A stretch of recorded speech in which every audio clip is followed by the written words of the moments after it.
friends, 'cause I miss you, baby. And I've got those feelings again. I guess I'm all confused about you.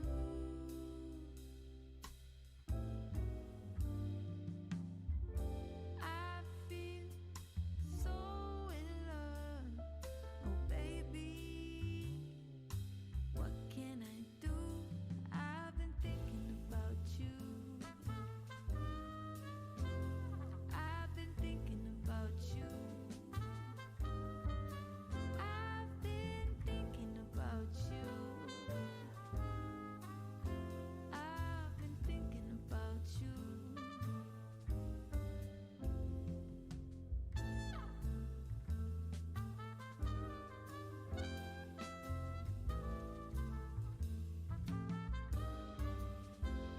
Suddenly we're strangers.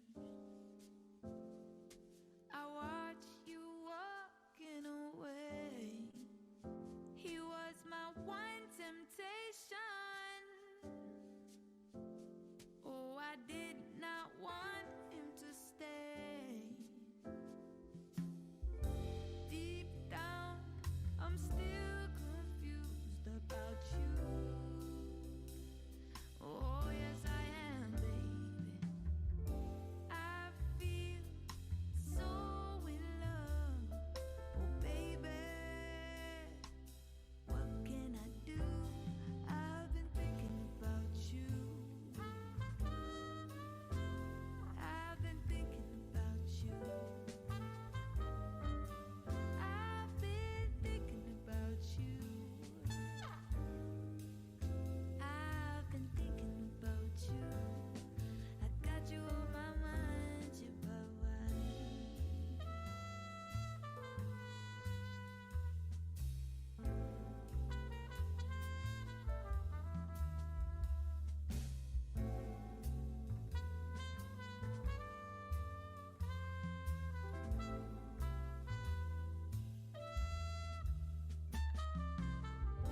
What good is being here without you? I wanna know. I feel so in love, oh, baby. What can I do? I've been thinking about you. I've been thinking about you. I've been thinking about you.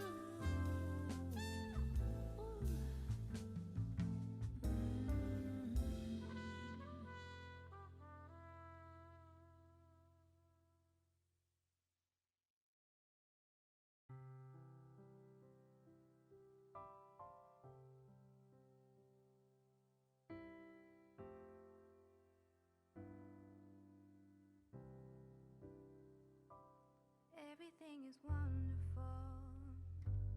Being here is heavenly. Every single day she says everything is free. I used to be so careless, as if I couldn't care less.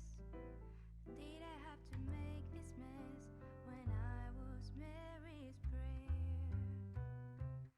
Suddenly the heavens roared. Suddenly the rain came down. Suddenly it was washed away. The Mary that I knew.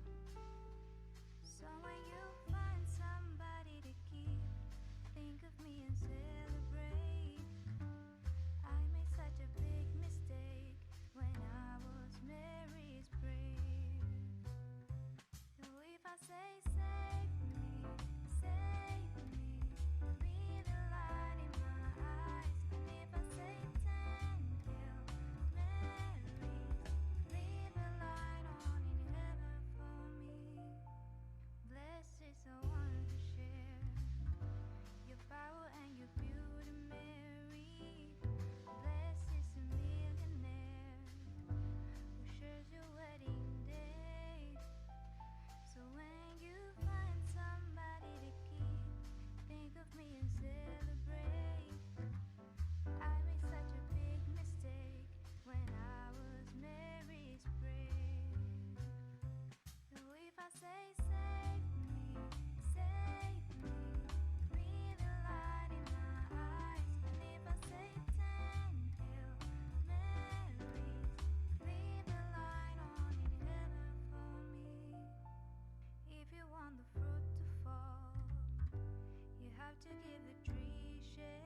Good afternoon. Let's get started.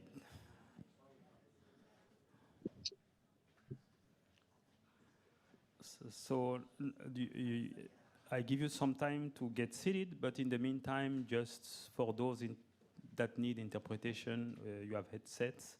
And for people that are online, you can select in Zoom the language in which you want to follow the session. So good afternoon, everybody, and welcome to this interesting panel on Africa-Europe Partnership on Education and Research. My name is Youssef Travali. I am a senior advisor for the Africa-Europe Foundation. The Africa-Europe Foundation itself is an independent platform for multi-stakeholder dialogue, frank debate, strategic analysis, working as a network of network and bringing together citizens and leaders to deepen the partnership between Africa and Europe. So luckily there is no keynote speaker today. So I have some time to introduce the session, frame the discussion, and then give the floor to the panelists that will they will answer a number of questions. So today we have 5 panelists. 2 are with us today, physically present, and 3 are online.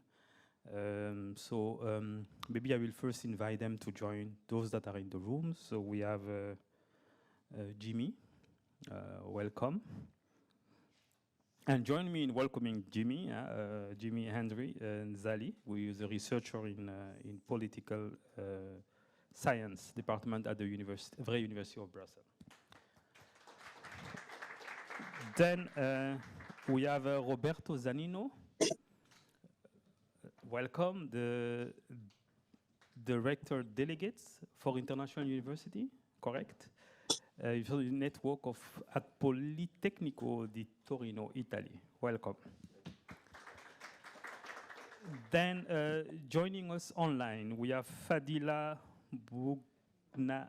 Buganemi, Deputy Head of Unit DG Research and Innovation at the European Commission. Welcome, Fadila. I was really hoping to have you here on stage and to meet you in person. And then from the University of Nouakchott, I don't know who is joining and whether he has been joining already. Joining online, Mohamed Vadel Deida. Is this correct? He's online? Okay. Thank you and welcome. And then we have Peter Kwasi Koji, Secretary General of All African Student Union, joining us from Ghana. Peter, welcome.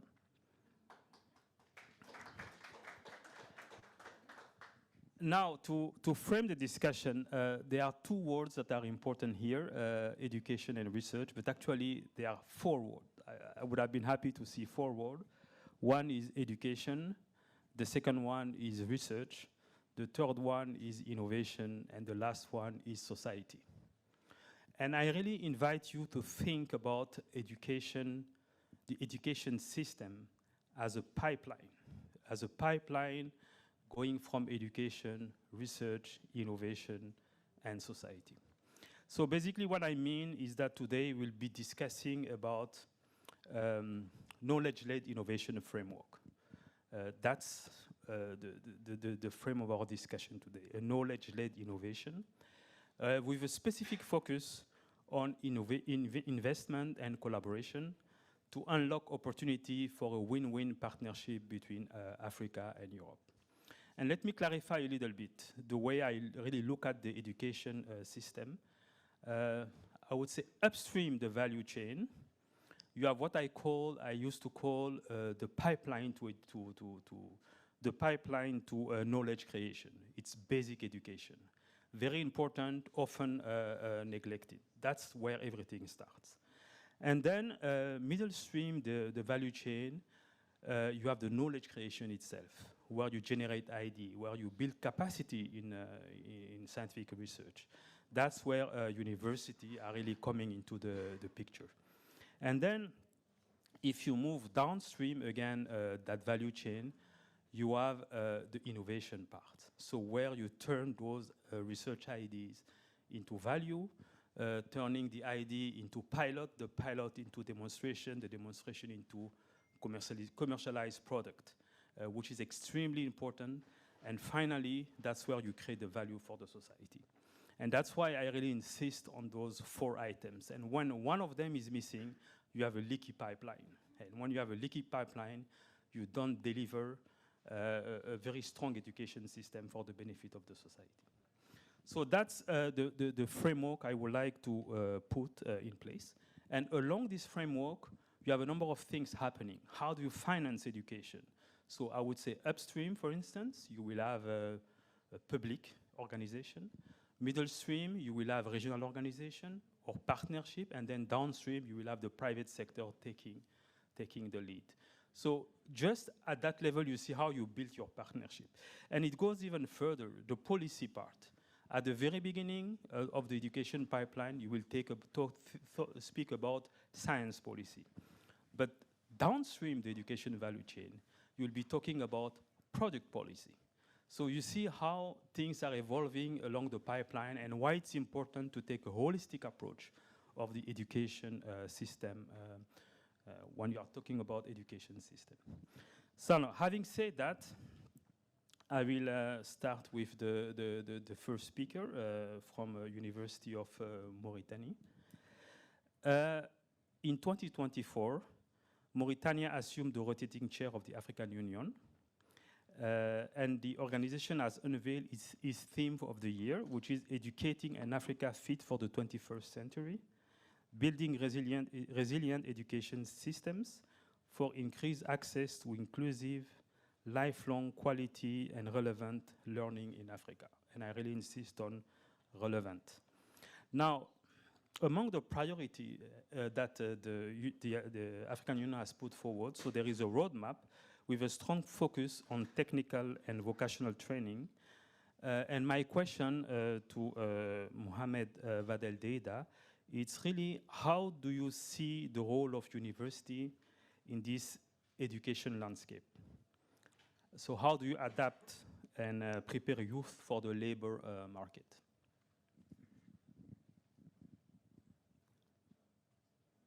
He's not online? All right. So then I will turn myself to Roberto.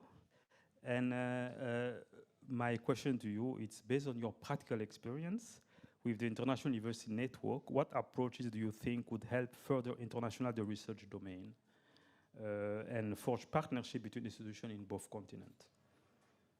Thank you. Okay, thank you so much.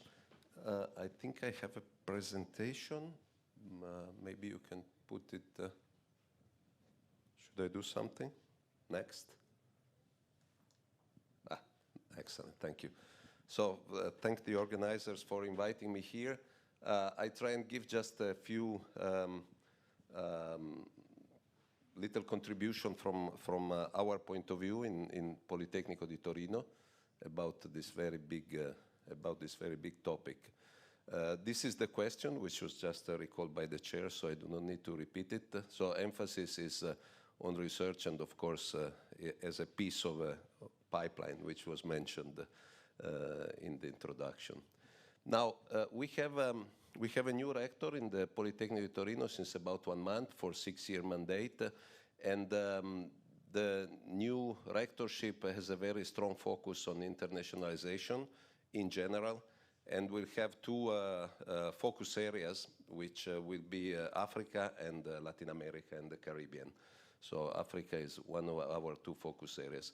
And also, we are participating, of course, in many international initiatives, in particular European University Alliance, UNITE, but also several international university networks like UNIMED.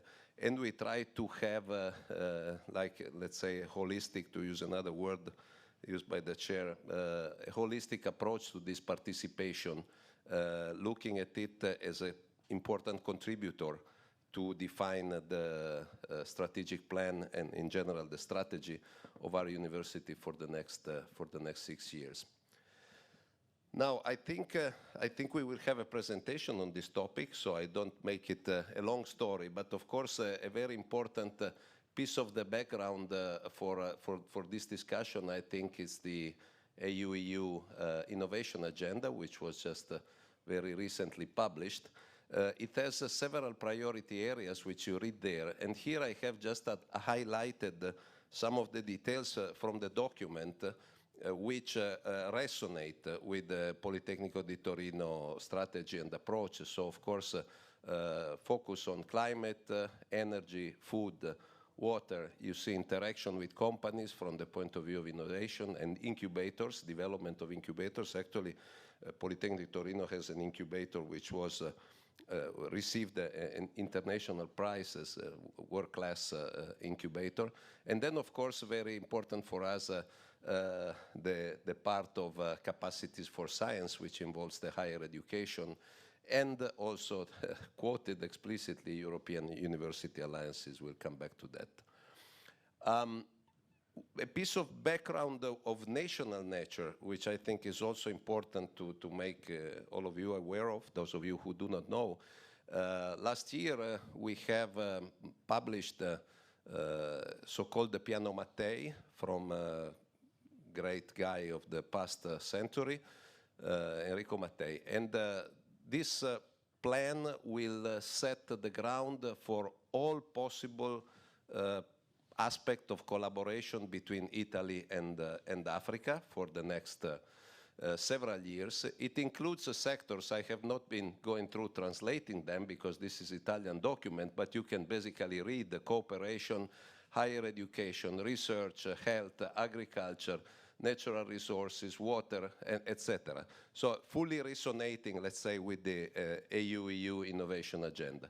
Another important reference for us is that our ministry launched a transnational education call last year. Basically, now we are waiting shortly, I think before the end of this month, for the results of the selection of the evaluation of this process. This was supported by the Resilience Recovery Facility, and this led to proposals from consortia, which include both Italian and international universities from different regions of the world, including Africa, and as you will see. So I'll provide you a couple of examples.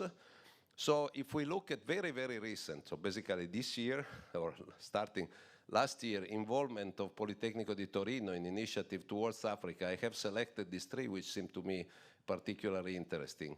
Two proposals which are within this transnational education call, one with the Mediterranean focus, where Polito is a participant, we'll see, and the other with the Sub-Saharan Africa focus, where Polito is coordinator. And the third, I will mention our very recent increased involvement in another network, which might be of interest for this audience for possible development of future collaboration between this other network, which is called Cluster, and UNIMED. So the first example of proposal is Mediterranean Alliance for Research and Education, beautiful acronym MARE, which in Italian means the sea. So you see a series of Italian partners. The proposal is led by University of Palermo.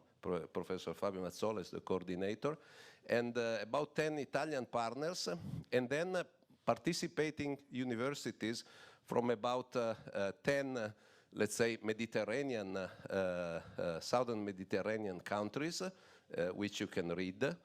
The main objectives of this proposal were basically set by the call, so they are common also with the other, I will show you. So it's exchange of students, professors, researchers, and administrative staff, and also more generally, so coming to the last station of the pipeline of the chair, improvement of the quality of life in the Mediterranean region, so impact on society. These calls are for projects 5 mega euro for 2 years, the same scale for everybody.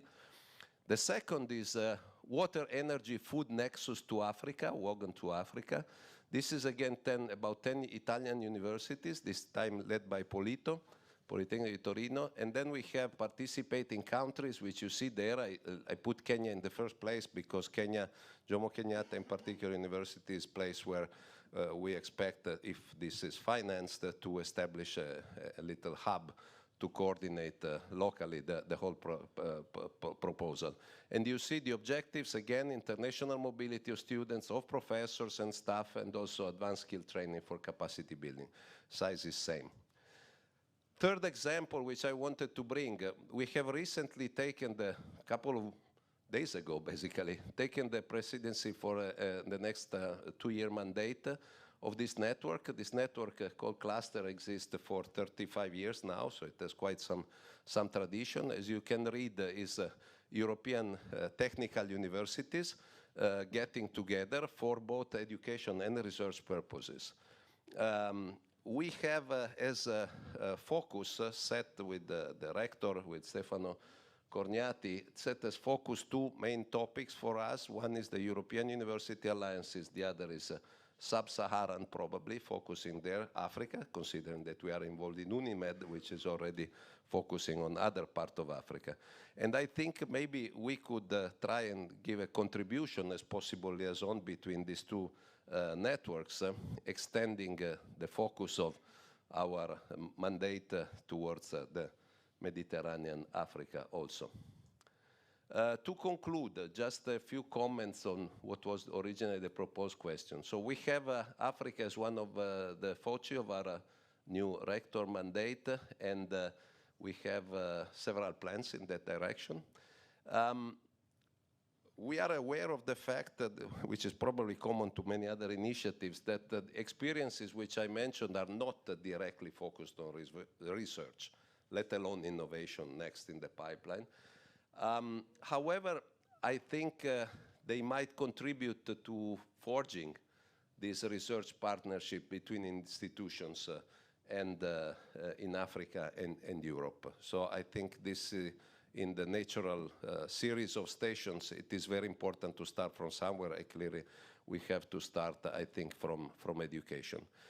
We were given an very interesting presentation yesterday, which we share, I mean, let's say, strategically, politically. So Maria Sklodowska-Curie Action, of course, already offer very interesting framework for developing joint Africa-Europe research partnerships, paying, of course, attention to the different natures of the partner, if you are in a participating country or if you are not in a participating country, as it was explained yesterday. If we think about going seriously competitive, because of course the GRTD explains us every day that this is open to everybody, so going seriously competitive in Africa-Europe research project, I think one of the difficulties is of course the extreme non-uniformity in African continent of the landscape. If we go look, if you go look to the QS, Quacquarelli-Symonds rankings, the first top 5 African universities are all in South Africa. The top 10 are 7 in South Africa, 3 in Cairo. By the way, one of the University of Cairo, also a member of UNIMED. So I think this is important consideration to develop strongly competitive proposals. I think the synergies between European, African academia and companies should be strengthened. This could be an important, how can I say, seed the fact that we have a presence of these companies, of industry, here and there in the African continent. It could be an important seed to develop education and research around these seeds. So a little bit reversing, if you want, the natural flow of the pipeline. But of course, there are several challenges there. And as a last comment, it was already mentioned during the discussion yesterday, I think European University Alliances, who are also quoted in the Strategic Innovation Agenda, EU, as you have seen, are of course an interesting object. But if we talk about research, they are still trying, as far as I can understand from our experience, to figure it out inside the alliance before they start thinking about internationalization of this research effort. So I would say there, if we talk about a joint educational effort in international environment, it's great, and several of us are doing things. If we seriously talk about research and innovation, joint effort with European alliances, in my perception, this is a bit premature. That's it. Thank you very much. Thank you very much. Maybe just a quick question before we move to the next panelist. Listening to you, I really see the benefit for Africa, the African continent. But what is the benefit for the European counterpart? Well, there are several benefits. I think we are trying to address, if one looks at those lists, there is several of the challenges we are talking about, trying to address in this effort, are really global. So I think whenever we try and develop a collaboration and involving other players in the conversation, the benefit will be shared worldwide. So I think that for me remains the major motivation. If we look at more, let's say, politically critical conditions, of course, it is well known, for instance, behind the motivations of the Piano Mattei of Italy, there is a clear look at the problem of the migration, especially illegal one, and so the effort, traditional, let me say, effort to strengthen the conditions in the origin countries of the people who are migrating towards Europe in order to reduce their motivation to go elsewhere and maybe find a future, acceptable future in their countries. So this could be another, I think, interesting motivation. Okay, thank you. Now let's move to Fadila, who is online, and my question to you, it's really open. Can you comment on the innovation part of the pipeline and give us your insight into the main objectives and achievement of the EU innovation agenda? Many thanks. Can you hear me well? Yes, we can. Okay, very good. Thank you, Youssef, and many thanks to you and to the organizers for having me. I'm really delighted and sad as well not to be with you, also because I am in Brussels, but I'm running from a meeting to another. We are becoming less and less, and we have more and more to do, so it's very complicated. My apologies to be online, but I hope that this will not prevent you from commenting, reacting, and asking all the questions that you would like to ask. So my name is Fadila. I work, as you know, for the European Commission DG Research and Innovation, where I am the deputy head of the unit that deals with scientific cooperation with Africa. And I've been indeed working together with my colleagues on developing this joint African Union, European Union innovation agenda that, as you know, and as my predecessor speaker just said, was recently adopted, actually last July. And this is a very important document because it is for us a policy orientation in which we promote and encourage long-term sustainable and operational cooperation between Africa and Europe. And the whole aim, if you would like, if one had to, let's say, put it in a sentence, the aim of the innovation agenda is really to try and translate the results of research into tangible products, into tangible services, in other words, into jobs, both in Europe and in Africa. This is, if you would like, to be put in a nutshell, to be put, so to say, in one sentence, as we have to be quite short in our intervention. This is what the innovation agenda is all about. Translate the outcomes, the results of science into tangible products on the market, tangible services into tangible jobs. We've been working, and I will come back to that, together with our partners in Africa, the African Union Commission, of course, based in Addis Ababa in Ethiopia, but not only, also with many other stakeholders, the alliances that have been mentioned, member states on both sides, of course, NGOs, civil society on both sides, in order to reach this document, which focuses on 4 priority areas, which are public health, for obvious reasons, since we all went through the pandemic crisis and its consequences, which we are, impacted until now.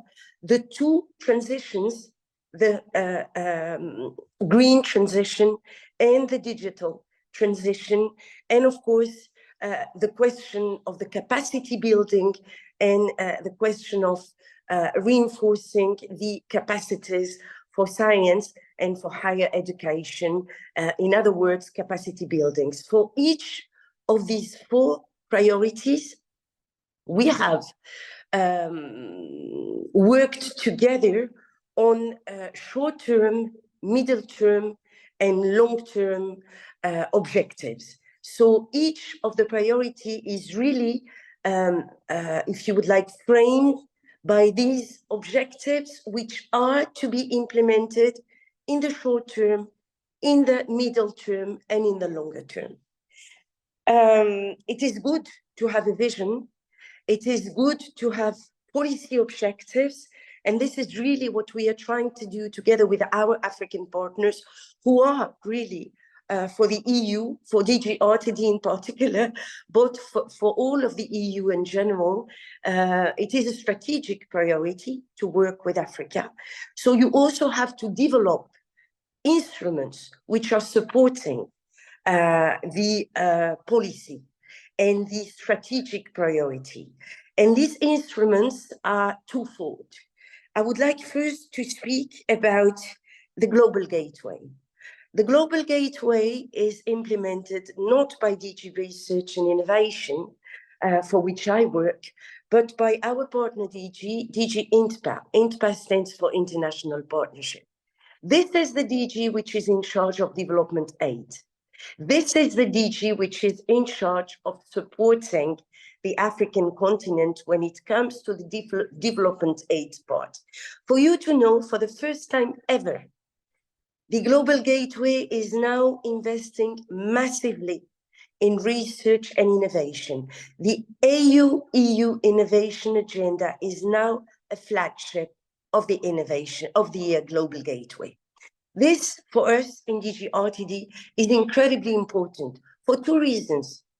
Of course, the first one is the money, because the Global Gateway is a massive instrument which is not oriented towards Europe, as it is the case of Horizon Europe, even though, of course, the international dimension of Horizon Europe is there, and I work for the part of RTD focused on this international dimension. So far from me, the idea to tell you the contrary. This being said, it is a program which is, first of all, focused on Europe, even though, once again, the international dimension is important. The Global Gateway is focused on the others, on the international dimension.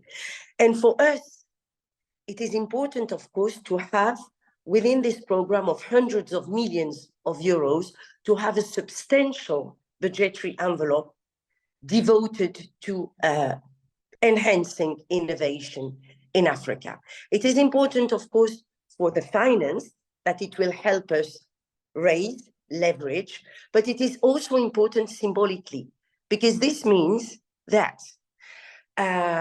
research and innovation are recognized for what they are, that is to say, for a sustainable engine for sustainable development.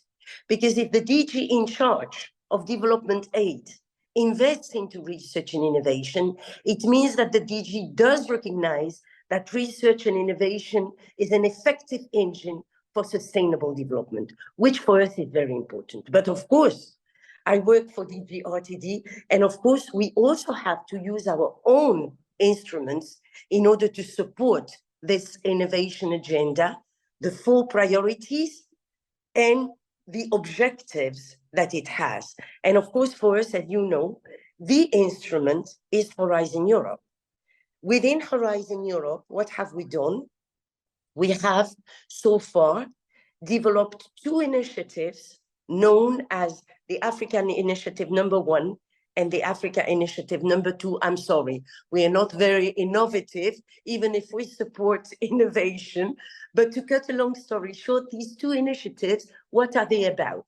This is, you know, more or less 600 million euros that have been actually used to publish calls for proposals about, you know, more than 60 different topics have been opened through these different calls for proposals to really target the scientists in Africa and encourage them to collaborate with the European scientists. Our aim is also to, you know, continue, of course, to work with the champions in Africa. Some data have been mentioned. I heard, and it is true, of course, the champions are well known. They are more in the SADC region and in the eastern part of Africa and in the northern part of Africa than elsewhere. But our aim is also, you know, to challenge the others and push them to really work with us to implement together this African Union, European Union innovation agenda. We are going to continue advertise the innovation agenda, which is, as I said, a policy document and which is, let's say, framed by these instruments, which are also, you know, aimed to leverage more money, leverage more calls in order to support more of this cooperation between European innovators and African innovators. We have a number of events which are in the pipeline.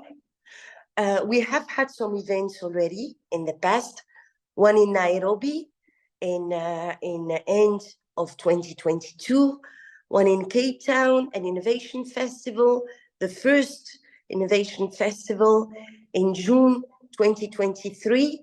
We will have these large virtual events because now we are doing a lot online every 6 months. We had a big virtual event devoted to intellectual property a couple of months ago, and end of May we will have another event devoted to how to finance innovation in Africa. And of course, I do encourage all of you present today in the room and online to really go and Google African Union, European Union innovation agenda, and you will immediately have, you know, access to all this series of events that we are organizing, also with the help of our platform, Your Access for Africa, in which, you know, we really encourage you to participate. I will not be able now, within this very, you know, short intervention, to give you all the details, but please go on our internet website, get familiar with the calls which are currently open inter alia within the second Africa initiative, and, you know, get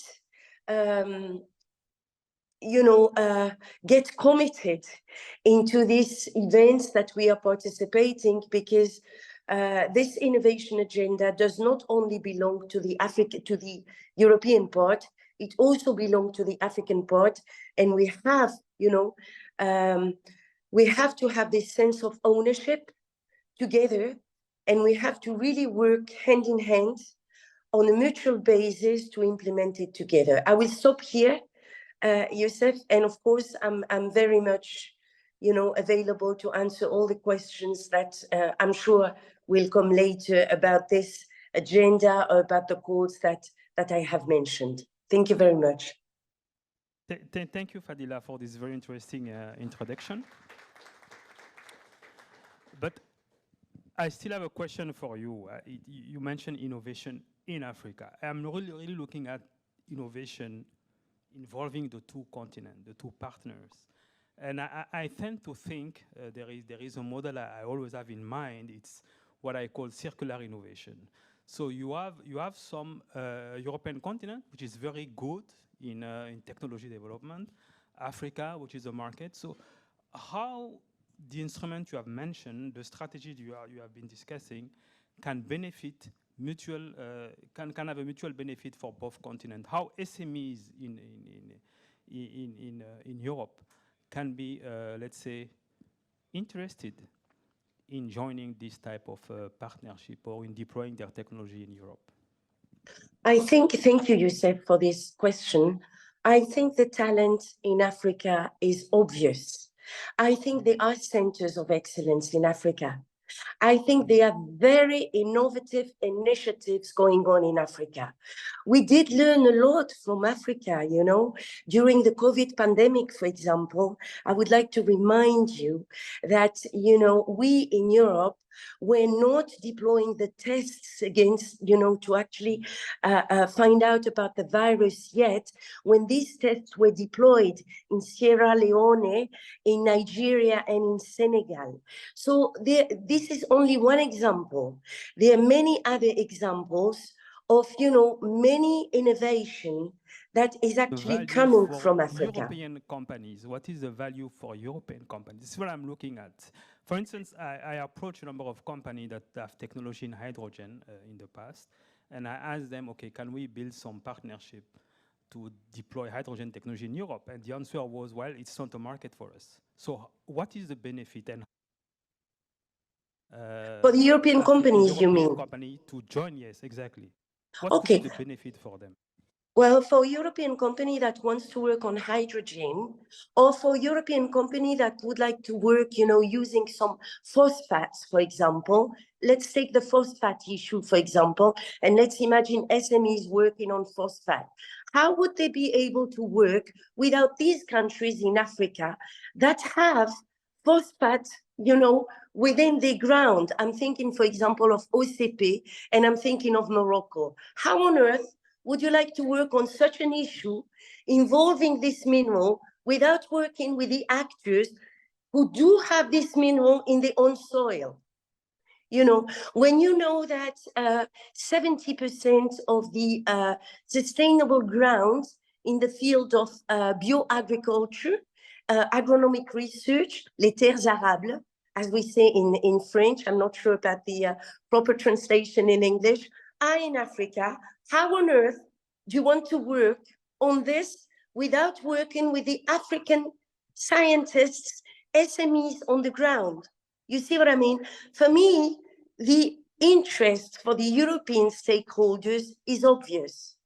You see what I mean? Not even coming to you know, reflections on the importance of reinforcing the capacities on the ground for all the reasons that we might think about in terms of migration and so on.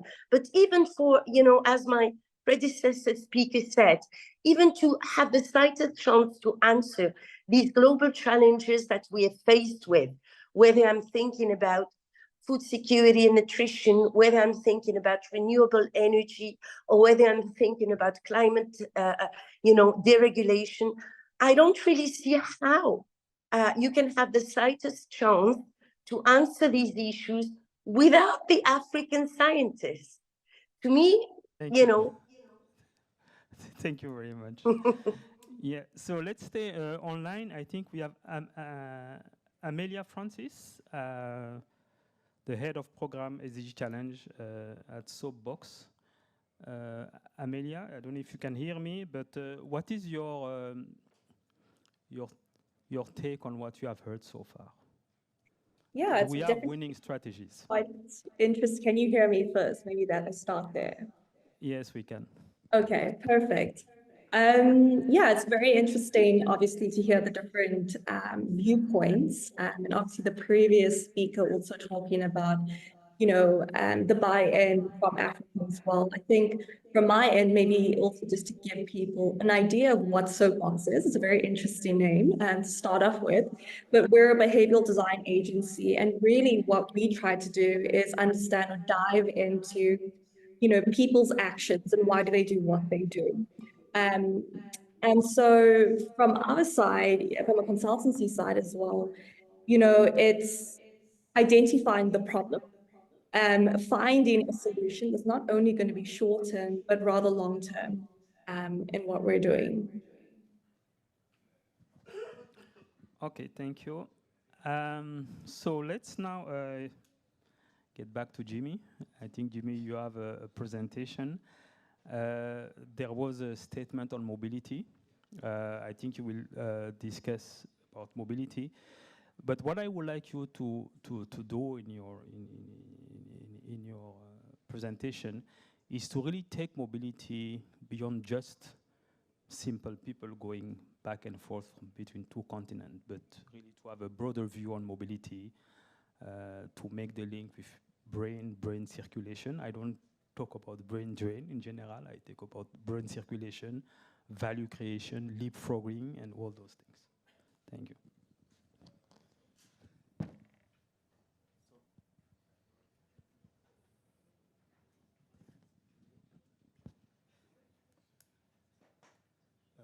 So first of all, thank you so much for this invitation to your team.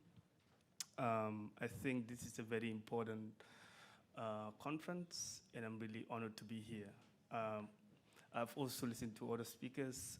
I tend to wonder where the young people fit in all of this innovation, because I hear different agendas. I've not heard of young people. I hope that we can reflect on that. But I have a presentation that I prepared, and I'm asked to offer my reflection. Since I studied here, I did my second master's and PhD, so I'm just going to give a dual reflection on this very important topic around mobility. So, yeah, I came here, I did my Erasmus scholarship with the Caribou, became a Belgian student ambassador, very active in student life, became the president of the International Student Platform, became the editor-in-chief of our student magazine, and a lot of it. So it's just a background of what really will inform my reflection during this presentation. So if you really look at EU-Africa cooperation, you can see that there's high support. If you compare Africa to other regions, you see that Africa is really 62%, and the rest share the same percentage. So EU-Africa cooperation is highly, highly valued.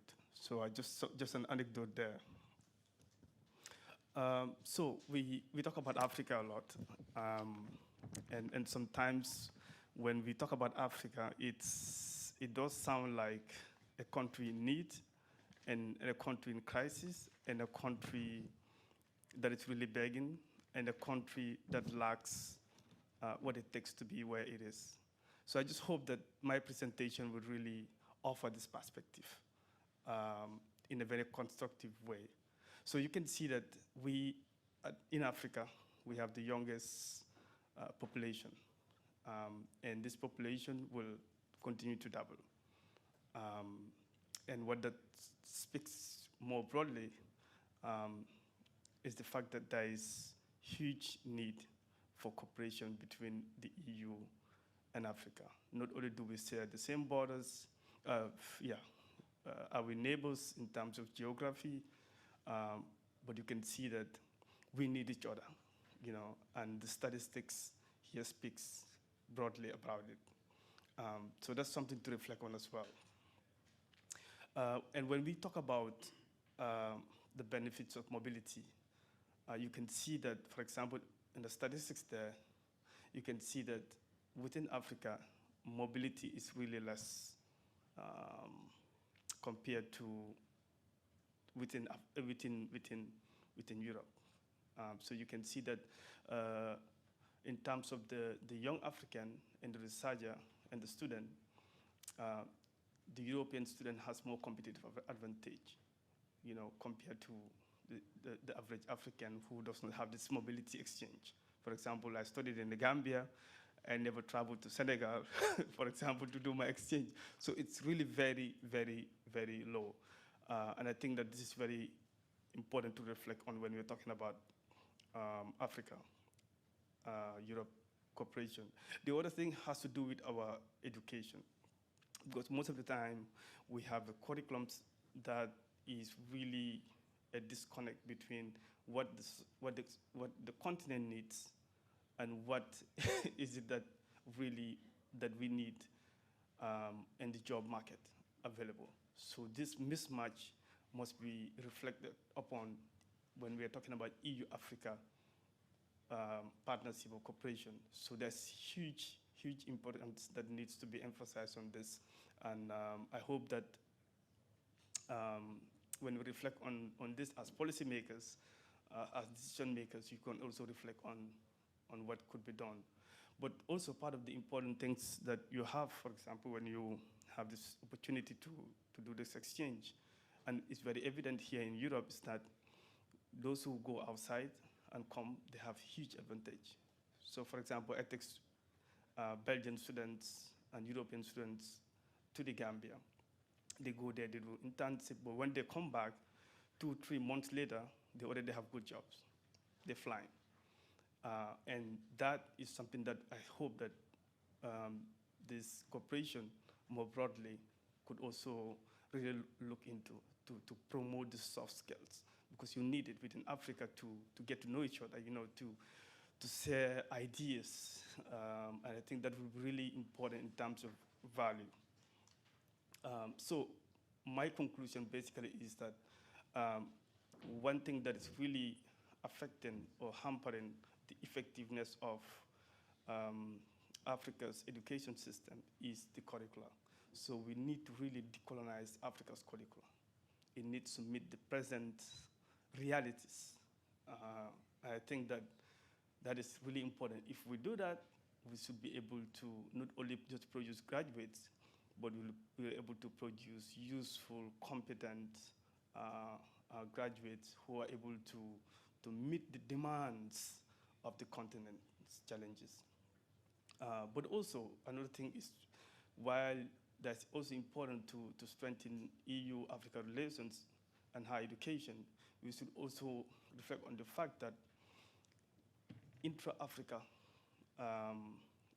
mobility is very important, and we should also reflect on this EU-Africa cooperation. Another thing has to do with Africa, because most of the time when we talk about Africa, as I said, there's always this prejudice. But why can't EU-Africa cooperation give a different mental picture? That when you talk of Africa, you can see the possibility for exchange, for education, for research. That people will be able to go there to learn, but not only as with the savior mentality. You know, I hope that we can reflect on this as well.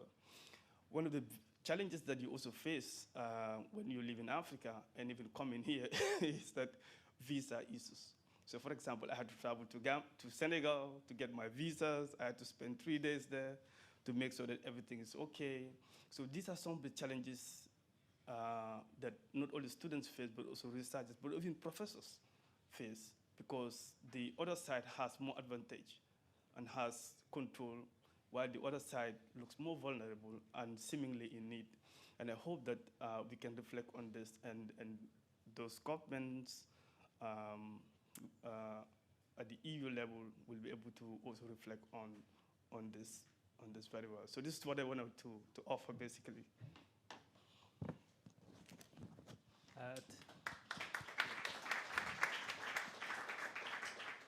Thank you very much.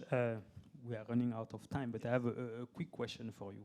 The mobility program, how are they funding? Do we have in Africa funding mechanism for those mobility programs, or is the mobility program always funded by the European counterparts? The intra-Africa? Intra or if you from Africa to Europe. I have the feeling that mobility programs are most of the time financed by Europe.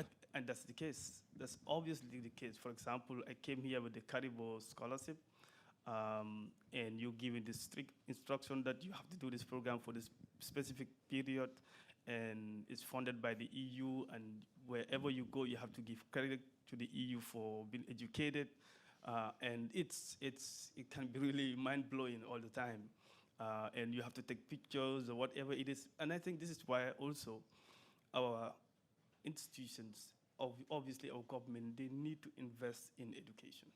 It has to come from their GDP. It has to come from their resources. Because if you don't, again, the dependency continues and it becomes a cycle, and that image will not go away. Okay, thank you very much. So we have Adrien Ville online with Policy Officer, Africa and Capacity Building for Higher Education at DG for Education, South, Sport and Culture at the European Commission.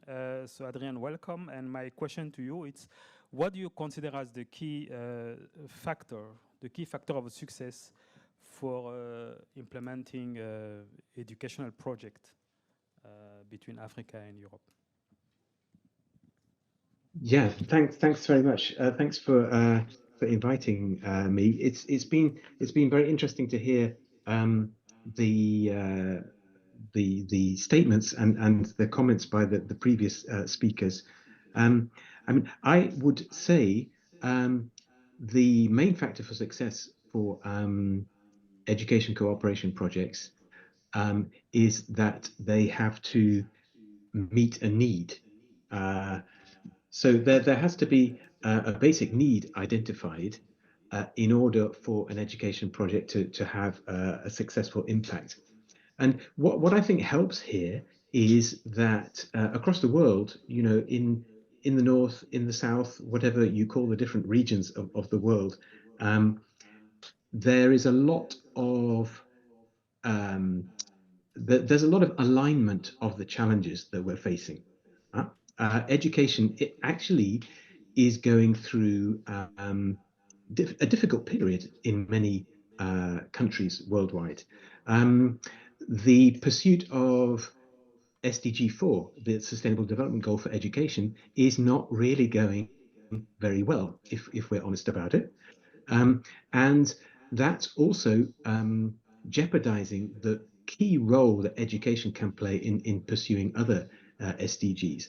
And that's a common agenda that we all have, to invest in education, to improve the quality of education, and to make it much clearer what the benefits are that education can provide to society, to economy, to sustainable development as a whole. And I think for cooperation across borders to be successful, we have to look at the entire picture of what needs to be improved. So we need to look at programs that support the system level, programs that support the organizations, universities, vet colleges, whoever, and the role they have to play. And we have to look at the benefits, the way that these programs can empower individuals to carry that forward and to really have a wider impact. It was good to hear also that Fadila was talking about this all EU priority that we have for education, innovation as a real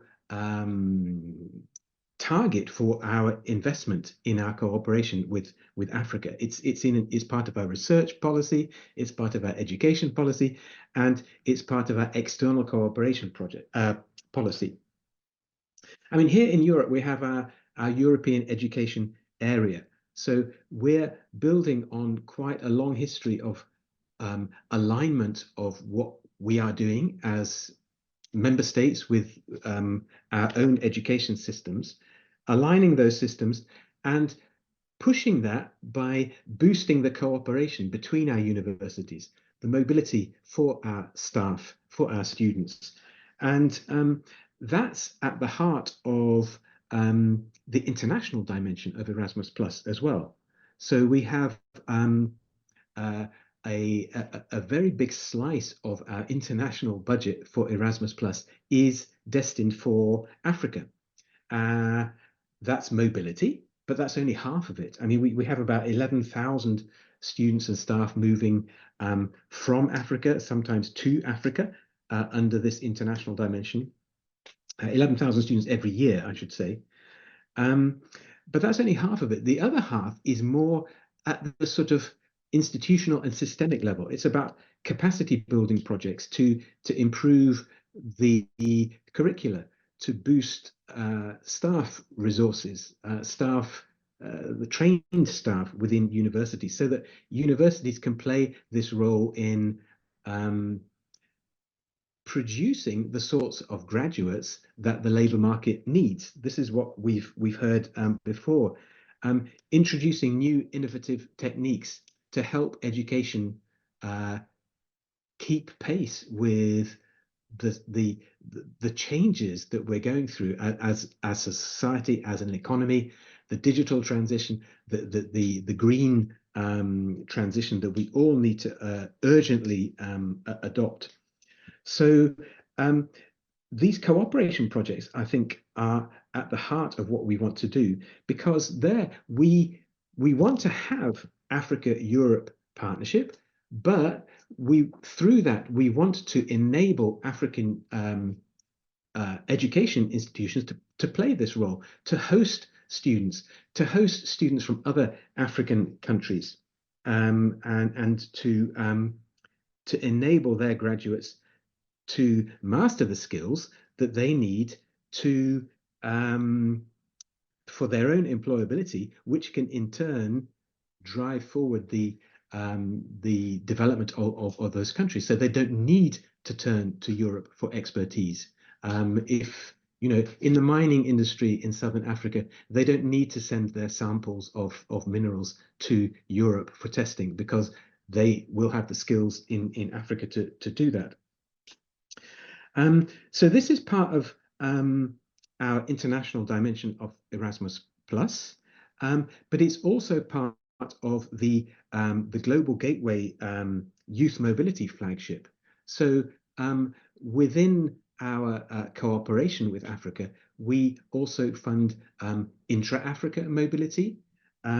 We fund a project to build up quality assurance within Africa, so that the African systems are more aligned with themselves, and they can better they can internationalize better. They can become more apt for the international education market, which is what we need to have, as Jimmy pointed out in the last speaker.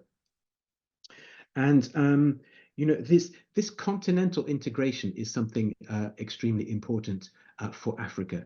Pan-African University, the credit transfer system, all this landscape that you need to enable more intra-African cooperation and mobility is an important part of that.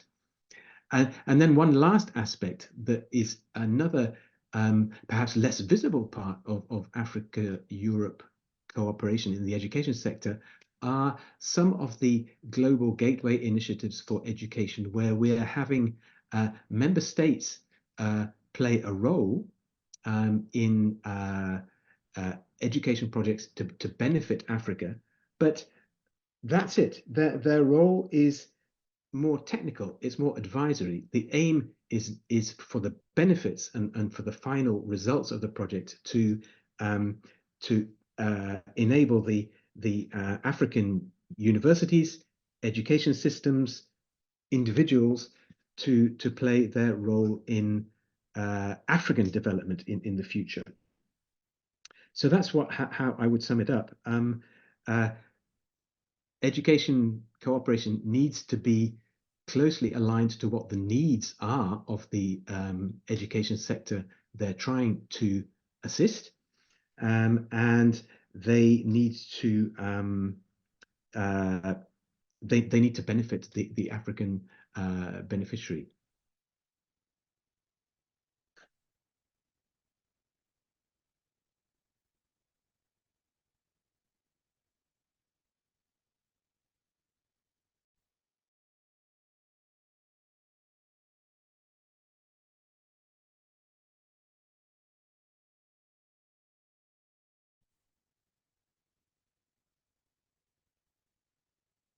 Hi.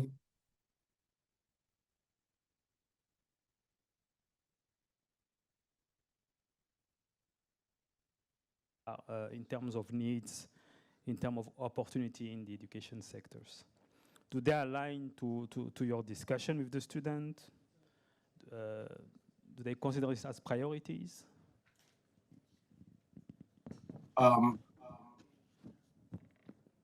Good afternoon. Can you hear me? Yes. Oh, Yes, okay, all right. Yeah, so I would want to thank UNIMED for the opportunity and the EF for this opportunity to be part of a conversation like what we're having now. I want to just say that Jimmy, I don't know him, I've not met him anywhere, but the input that he made is very much what I also have on my notes. And I would have said that somehow it will appear that we compared notes before coming on your show. I think that what is clear is that what he has said and the fact that I also have pretty much the very same thing here, it's indicative that the concerns he has shared is what young people share. These are conversations that we sit around and we imagine that should be looked at. And I think that maybe what I may add may be the context. And so we brought out the very significant issues that I would have touched on, but given we're constrained for time, I don't imagine that I should go over them. But I may just add that the generation that we are, not just in the global north, in the global south, everywhere else, we obviously have to compete for virtually everything. And the level of competitiveness that we face is fundamentally different, I would say, from what we've seen. I have schooled in Ghana. However, the competition that I face will not obviously come from Ghana, it won't come from Nigeria. It's going to come from everywhere in the world. And so people that have schooled in Yale, in Stanford, in MIT, these are the people that I would compete with for jobs out there. And so it matters that the skill sets, the competences that I bring to the table are ones that are at par with the education, exposure, and experiences that they have. And if somehow I cannot have that, then it implies that I will not be able to compete. And if I cannot compete, then obviously means that my chances of doing well in a globalized world has obviously been cut down. And so when in 2023, last year, it was announced that the AU-EU had come up with the innovation agenda. We're excited, but just like every time we asked ourselves, how different is this? Because obviously we've seen a lot more of that. We've seen tons of them, but the very key significant thing that we ask ourselves is how different will this be? How practical will it bring in terms of addressing some of the issues that Jimmy had mentioned? And I think that one of the things that I may highlight just to join him and then re-echo, we just think that there has to be a sense of fairness in terms of how we operationalize an AU-EU partnerships. And so, for example, visa. So Jimmy is spot on. In my class for my master's, I had around three students that were on mobility from the global north. I asked them about how they acquired their visas to come to Ghana, and clearly they didn't have to go through any struggles whatsoever. They just had to pick their bags, whatever, and then be in Accra, and then they are in my class. If you turn this around, if somehow I even have a scholarship where my boarding, my tuition, everything is funded for 100%, and I apply for my visa, somehow I'm being told that I have to prove my financial capacity in a way that clearly I can't. If I had that money, I'd obviously not opt for the scholarships. So if I'm fully funded for something and yet I'm told that I have to prove extra financial capacity on the basis of which if I cannot, I am denied a visa to get a learning experience, not because I'm going there for tourism, but because I want to go there to expose myself to the possibilities out there.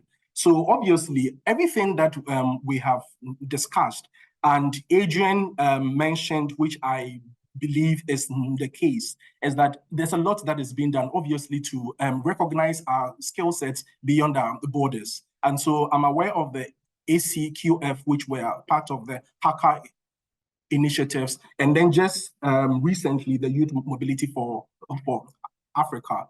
The sense is that we want our skills when we come out of the universities to be recognized wherever it is that would go. Obviously, this is our desire. So if I attain an education in Ghana, I would wish that if I travel to Nigeria, to Brussels, to wherever it is, my skill sets, my competences must be as much valid and recognized as it would be in Accra. So I think those would be our thoughts. These are the issues that we think about. These are the issues that we reflect about. And Jimmy, for the want of words, may have said them in a much better way. I think that's going to be my reflection. But of course, just on the last note before I hand over, Jimmy has again said, and I think that I agree, if we don't decolonize our education, I'm afraid that a lot of these innovative practices will not go anywhere, because in a sense, we customize our education to address our national issues. Somehow we have to compete in a globalized world where our skill sets and the competences that we need are fundamentally very different. So how do we look at an education system that is based on what the colonial masters may have left us? And in a world that has vastly evolved, we talk about green jobs, we talk about green skills. And of course, we want to protect the environment. There's a lot more that we as young people also understand. And so we want to do all of this, and we face competition across all the board. But the policies as they come would want that they, in practice, serve to ensure that we can move, we can work, our skills and our talents can be reached. So I think that those would be my submissions for now. Thank you. Thank you very much. Thank you very much. Okay, I think we have enough time for a question from the audience, online or here in the room. I don't know if someone has some question. Yes, please, if you can introduce yourself and then ask the question.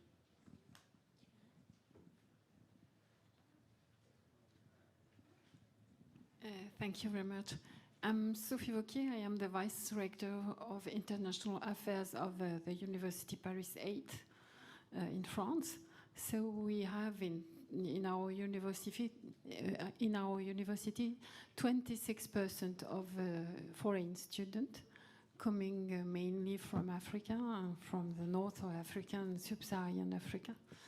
And I totally agree that we have together to decolonialize the relationships between Africa and Europe. But we have also and to be more to have a relationship more balanced and more equal. But Jimmy proposed to study in Africa and to send students in Africa, but we have security issues.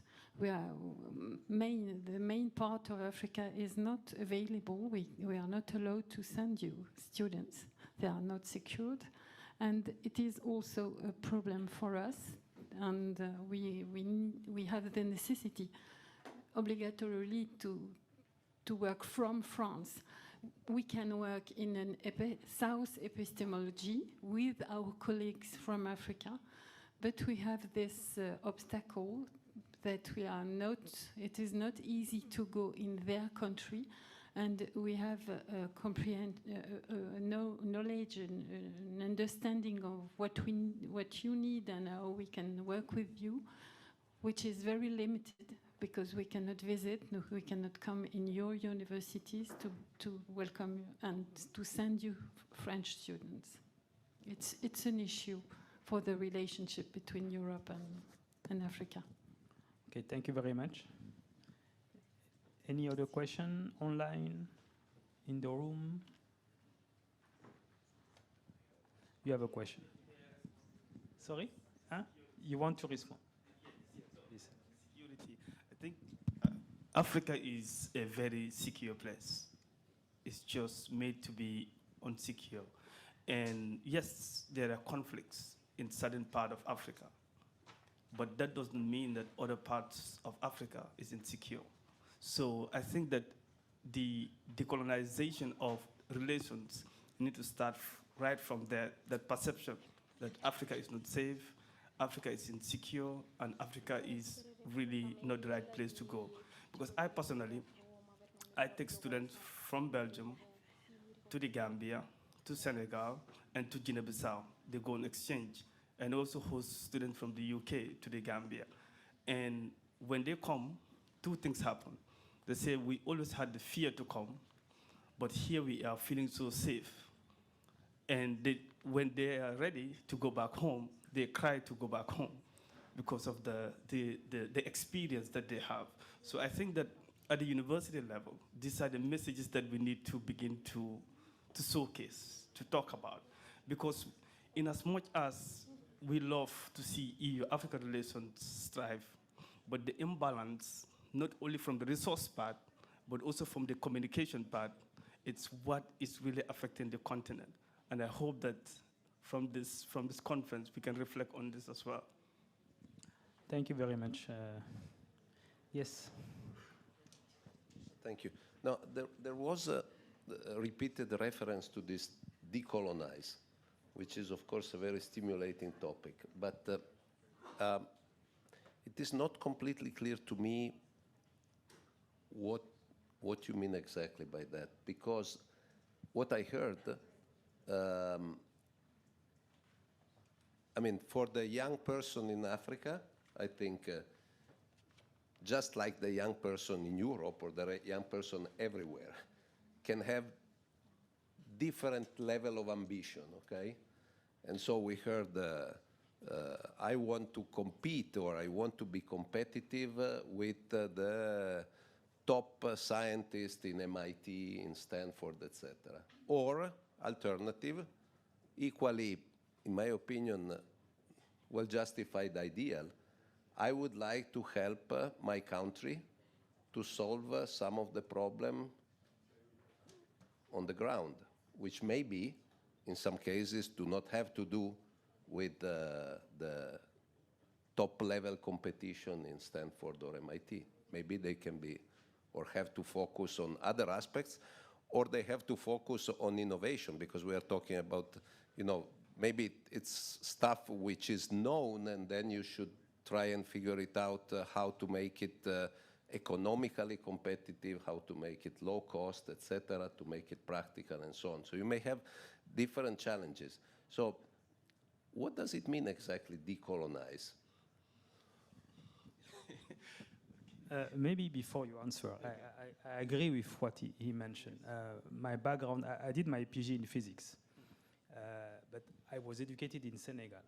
But what I see, when I see what I studied in physics when I was in Belgium, and what I see the offering in Senegal in physics, I think there is no way to decolonize the physics education system in Africa. So it's just a strong statement to challenge your discussion on decolonization. Yeah, and I welcome the challenge, because even the physics that you use, while it is a good example, it is also something to reflect on. Because the reality is that when you study here, there are certain theories that are not applicable back home. You need the right environment, you need the right tools, but also the knowledge gain, most importantly. But when we talk about decolonization, it means, in simple terms, it means that there was an experience, and there is an experience. And based on that experience, our curricula, our education system was structured in such a way that it is rudimental learning. It is structured in such a way that you study about learning is better than silver and gold. It's structured in such a way that you look up to Europe for solutions, and sidelining the fact that innovation, sidelining the fact that national issues that affect the people, that really the people are going through, they are still evident and influenced by that relations that has been because of colonization.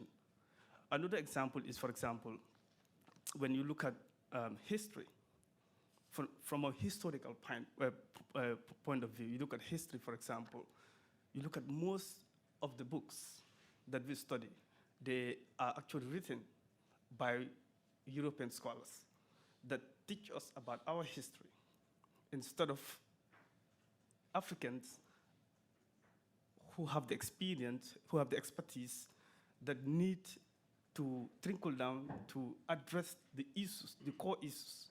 So this is the problem. It has to do with the textbook. It has to do with the way the curriculum has been structured. It has to do with the relations between the two continents. And also, it has to do with the funding.